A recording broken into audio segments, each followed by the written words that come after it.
तो और भाई लोग क्या हाल चाल है यार। तो यार तुम लोगों में से जितने भी इंटेल के फ़ैन बॉयज़ हो जिनकी ज़िंदगी में पिछले 2 साल से सूखा पड़ा हुआ है, तो तुम लोग खुश हो जाओ क्योंकि Intel is back. People keep asking if I'm back, and I haven't really had an answer.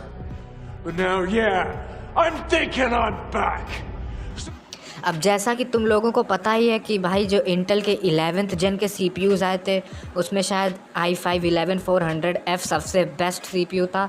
i9 तो एकदम मतलब इंटेल वालों ने पता नहीं कौन से नशे करके वो प्रोसेसर बनाया था, उनके पिछली जनरेशन से भी बेकार प्रोसेसर था वो। तो तुमने 11 जनरेशन के बहुत क्रिटिक्स सुने होंगे, लेकिन इंटेल ने वो सारी गलतियाँ 12th जेन में सुधारने की कोशिश की है। कोशिश की है, ये क्यों बोल रहा हूँ अभी मैं तुमको इसका रीज़न बताऊँगा आगे। तो हुआ क्या है कि इंटेल के जो 12th जेन के CPUs हैं i9, i7 और i5, इनके इंजीनियरिंग या क्वालिफ़िकेशन सैम्पल्स जो बनते हैं, मतलब जो तुम्हारा मेन प्रोसेसर प्रोडक्ट होता है उसको टेस्ट करने के लिए पहले उनके इंजीनियरिंग सैम्पल्स निकाले जाते हैं। तो उनमें से एक लीकर ने लीक किया है, जो कि ये चाइना में ही हुआ है। चाइना की ब्लैक मार्केट में यही इंजीनियरिंग क्वालिफ़िकेशन सैम्पल कहीं से उसको मिल गए होंगे, हाथ लग गए होंगे। तुम जानते ही होगे चाइना की ब्लैक मार्केट और ईबे, यहाँ पे ढूंढने से भगवान भी मिल जाता है। अब देखो, इंजीनियरिंग सैम्पल और जो मेन प्रोडक्ट होता है इनमें ज़्यादा कोई अंतर नहीं होता है। जो मतलब बेसिक आर्किटेक्चर होता है या जो डिज़ाइन होता है वो सेम होता है। बेसिक डिफरेंस बस इनकी क्लॉक स्पीड्स में होता है और इंजीनियरिंग सैम्पल्स में जो कुछ वो होते हैं, क्या कहते हैं, ये फंक्शंस जो कुछ होते हैं वो डिसेबल कर दिए जाते हैं। ठीक है। अब इंटेल ने 12th जेन को जो लॉन्च किया वो फिर अपने नए सॉकेट पे लॉन्च किया है, LGA 1700 सॉकेट। तो अगर तुमको इंटेल के 12th जेन के CPU लेने हैं तो तुमको फिर से एक नया मदरबोर्ड भी लेना पड़ेगा। अब यहाँ पे अगर हम लोग प्रोसेसर की स्पेसिफिकेशन पे आएँ तो ये बताने से पहले, अब देखो जो इंटेल का i9 12900K होगा उसको 16 कोर का CPU बनाया गया है, लेकिन ये मतलब 16 इक्वल कोर्स नहीं है। इसमें से 8 परफॉर्मेंस गोल्डन कोव कोर्स हैं और 8 हाई एफिशिएंसी ग्रेसमोंट मिनी कोर्स हैं। टोटल 16 कोर्स हैं। ठीक है। अब देखो, जो 8 परफॉर्मेंस कोर हैं वो एज़ द नेम सजेस्ट उनका काम है बस परफॉर्मेंस देना। जो 8 ग्रेसमोंट मिनी कोर्स हैं उनका काम है एनर्जी एफिशिएंसी का काम है उनका। मतलब कि जो मान लो किसी प्रोग्राम को कम प्रोसेसिंग पावर चाहिए तो वो उन 8 ग्रेसमोंट कोर्स पे रिलाई करेगा ताकि तुम्हारा एनर्जी कंजम्पशन कम हो, बिजली की बचत हो, तुम्हारे बिजली का बिल कम आए। ठीक है। बिजली का बिल तेरा बाप भरेगा। अब यहीं पे है प्रॉब्लम। देखो, इस टेक्नोलॉजी के साथ प्रॉब्लम सिर्फ एक ये है कि अब कौन से प्रोसेसेस को परफॉर्मेंस कोर्स एक्सेस करने चाहिए और किनको ये एनर्जी एफिशिएंट कोर एक्सेस करने चाहिए, ये तुम्हारा OS डिसाइड करेगा। जो तुम्हारा ऑपरेटिंग सिस्टम है वो डिसाइड करेगा ये बात। अब क्योंकि ये मतलब ये AMD भी अपने Zen 5 के साथ करेगा यही चीज़, वो मैंने तुमको एक पिछले वीडियो में किसी में बताया भी है, बट AMD अगले साल कर रहा है। अब इंटेल जब ये इंट्रोड्यूस करेगा ये टेक्नोलॉजी, कंपैटिबिलिटी इश्यूज हो सकते हैं, होंगे, मैं ये कंफर्म नहीं हूँ, बट हो सकते हैं, क्योंकि ये तुम्हारा ऑपरेटिंग सिस्टम डिसाइड करेगा कि ये प्रोग्राम है जिसको परफॉर्मेंस चाहिए और ये प्रोग्राम है जिसको एनर्जी एफिशिएंसी चाहिए।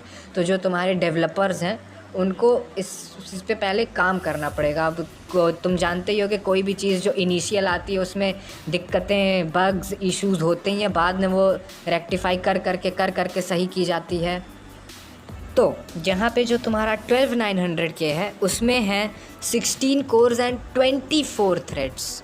ये सुनने में बहुत अजीब लग रहा होगा, 16 कोर 24 थ्रेड्स। नॉर्मली तो 16 कोर्स 32 थ्रेड्स होने चाहिए अगर हाइपर थ्रेडिंग सपोर्ट कर रहा है, नहीं तो 16 कोर्स 16 थ्रेड्स, जो कि बहुत बेकार हो जाता। 16 कोर्स 24 थ्रेड में क्या है, यहाँ पे जो तुम्हारे 8 हाई परफॉर्मेंस कोर्स हैं उसमें तुमको कोई भी हाइपर थ्रेडिंग का सपोर्ट नहीं मिल रहा है। मतलब वो जो हाई परफॉर्मेंस कोर्स हैं उन 8 कोर्स के पास 8 ही थ्रेड्स हैं। जो तुम्हारे एनर्जी एफिशिएंट कोर्स हैं उनको मिल रहा है हाइपर थ्रेडिंग का सपोर्ट, मतलब उन 8 कोर्स के पास 2 थ्रेड्स हैं। ठीक है। तो अगर तुम ऐसे ऐड अप करो तो तुम्हारे पास 8 थ्रेड्स प्लस 16 थ्रेड्स 24 थ्रेड्स। ठीक है, तो ये हुआ है। अब ये क्यों किया है ये मेरे समझ से बाहर है। हाई परफॉर्मेंस कोर्स में तुम हाइपर थ्रेडिंग का सपोर्ट नहीं डालोगे तो मतलब प्रॉब्लम हो सकती है। जो तुम्हारा 12th जेन होगा इंटेल का, वो तुमको पता ही है 10 नैनोमीटर नोड पे finally 14 nanometre plus plus plus plus plus plus plus से हट के 10 नैनोमीटर पे इंटेल आ चुका है। नाउ प्रोसेसर्स में जो तुम्हारे 3 मेन प्रोसेसर्स लीक हुए हैं वो है i9 12900 के, i7 12700 के और i5 12600 के। ठीक है, ओके। सो जो तुम्हारा i9 12900 के है उसमें 8 big course plus 8 small course के साथ 24 थ्रेड्स मिलेंगे। अब देखो, जो तुम्हारे बिग कोर्स हैं और जो तुम्हारे एनर्जी एफिशिएंट कोर्स हैं, उन सब के इन दोनों के जो मतलब क्लॉक स्पीड्स हैं वो डिफरेंट हैं। मतलब बेस क्लॉक और बूस्ट क्लॉक इन दोनों की डिफरेंट हैं। ठीक है, शायद क्योंकि मतलब ये दोनों अलग डाई पे चल रहे हैं या कैसा सीन है ये मुझे अभी नहीं पता, बट इन दोनों के बेस क्लॉक और बूस्ट क्लॉक अलग अलग हैं। अब ये तो तुम देख ही रहे हो, बट यहाँ पे अगर तुम TDP देखो, 125 वाट्स की TDP है i9 12900K की भी और i5 12600K की भी। नाउ 12900K की 125 वाट की TDP है परफेक्टली एक्सेप्टेबल। और ये तो इंटेल ने ये भी बोला है कि बूस्ट करके हो सकता है तुम्हारी TDP 200 वाट्स तक भी चली जाए। लेकिन i5 12600K एक बजट CPU होता है जनरली। ठीक है, और उसकी TDP 125 वाट्स मुझे बिल्कुल भी लॉजिकल नहीं लग रही है। क्यों?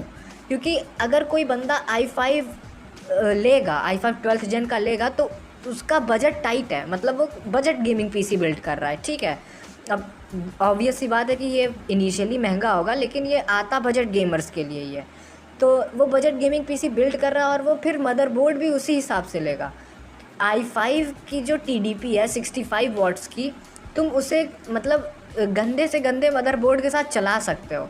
हालांकि मैं रिकमेंड नहीं करूँगा, बट चला तो सकते ही हो। ठीक है, अच्छा खासा वो चल जाता है। लेकिन जब उसकी TDP 125 वाट हो जाएगी तो फिर वो हीट बहुत होगा। और अगर मदरबोर्ड के VRM अच्छे नहीं है, सस्ता मदरबोर्ड है, तो फिर वो कैसे हैंडल करेगा पता नहीं, कैसे बनाएंगे ये लोग मदरबोर्ड पता नहीं। तो अगर तुम i5 ले रहे हो, मतलब ये चार्ट देख के अगर तुम i5 ले रहे हो या i9 ले रहे हो, तुमको मदरबोर्ड तो अच्छा ही लेना है चाहे जो हो जाए। अब अगर हम देखें लीक्ड बेंचमार्क्स की तरफ, पहली बात बता दे रहा हूँ लीक्ड है, तो अगर ऐसा नहीं हुआ तो मुझे गाली देने मत आ जाना। ठीक है, तो अब लीक के हिसाब से तो जो 12900 के है वो Ryzen 9 5950X से 28% ज़्यादा फास्ट है, और जो 11900 के है उससे 50% ज़्यादा फास्ट है, और इससे कम होना भी नहीं चाहिए था जैसा 11900 के जैसा CPU था। ठीक है, जब बेइज्जती है। तो अब क्योंकि इसमें हाइपर थ्रेडिंग नहीं है फिर भी ये 5950X से फास्ट है, 28% वो भी, तो दैट इज़ एक्सेप्टेबल। अब पता नहीं वो इंटेल ने कैसे अचीव कर लिया, बट स्टिल। तो अगर तुम यहाँ पे सिंगल कोर परफॉर्मेंस की बात देखो, सिंगल कोर परफॉर्मेंस को देखो तो सिनेबेंच R20 में 12900 के 810 पॉइंट्स हैं और Ryzen 9 5950X के 641 पॉइंट्स हैं। 11900 के की सिंगल थ्रेडिंग परफॉर्मेंस अच्छी है, इसलिए वो 5950X के सिंगल थ्रेड से ऊपर जा रहा है। बट अगर यहाँ पे अपन मल्टी कोर परफॉर्मेंस देखें तो 12900 के is still faster than 5950X, और अगर तुम यहाँ देखो 11900 के Ryzen 7 5800X से भी पीछे है। तो ये थे तुम्हारे बेसिक बेंचमार्क्स और स्पेक्स जो कि लीक्ड हैं। वापस याद दिला दे रहा हूँ, लीक्ड हैं, हो सकता है गलत हो, लेकिन क्योंकि सोर्सेज बहुत प्रोमिनेंट हैं इसलिए मुझे लग रहा है 70-80% की सही हो सकता है। ठीक है, तो अगर 12900 के ऐसा निकलता है तो बहुत ही अच्छी बात है। लेकिन अगर यहाँ पे अब हम थोड़ी प्रैक्टिकल बात करें तो तुम लोगों में से कितने ही लोग 12900 के ख़रीदेंगे? हमको तो देखो मैक्सिमम यूज़र्स होते हैं बजट गेमर्स। बजट गेमर को तो सिर्फ i5 i7 से मतलब होता है, अगर वो अच्छे हुए तो बात है 12th जेन में। और यहाँ पे एक और चीज़ है कि अगर तुम देखो तो तुम्हें i5 दिखा, i7 दिखा, i9 दिखा, लेकिन i3 नहीं दिखा, ना ही 11th जेन में दिखा, ना ही 12th जेन में दिखा। अगर तुमको i3 लेना है तो तुमको 10th जेन लेना पड़ेगा, ठीक है।